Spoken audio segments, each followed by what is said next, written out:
Hawaii, and I happened to see an outrigger regatta. Oddly enough, I had never paid attention to outrigger canoe racing up to that point.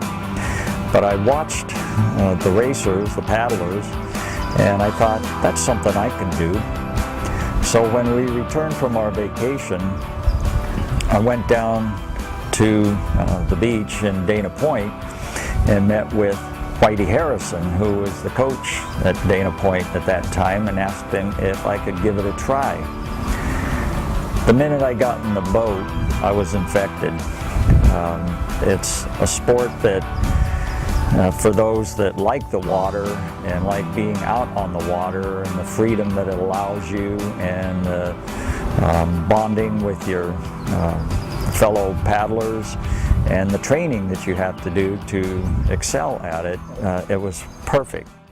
At the young age of 20 years old, Cliff Mydell lost the use of his legs, which led him to outrigger canoe racing, sprint kayaking, and 2 Olympic Games. The sport of outrigger canoe paddling through the influence of my brother.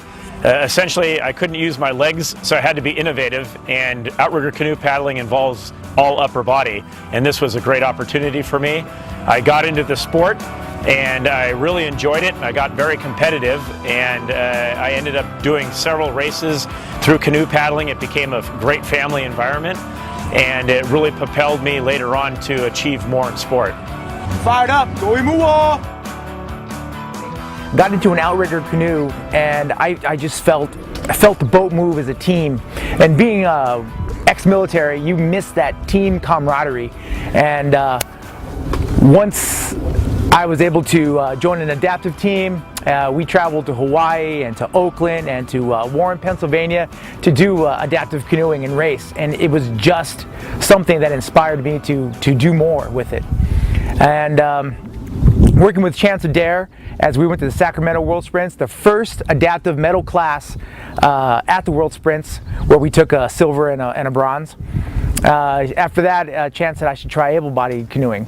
So the point I want to say is that you can paddle adaptive being disabled, and you can get good enough to paddle with able-bodied. You can do whatever you want with it. Canoe and kayaking has an enormous opportunity for people with disabilities. Like my situation was, I couldn't use my legs, so I got into the sport that utilizes your entire upper body, and that's what outrigger canoe paddling and kayaking provide.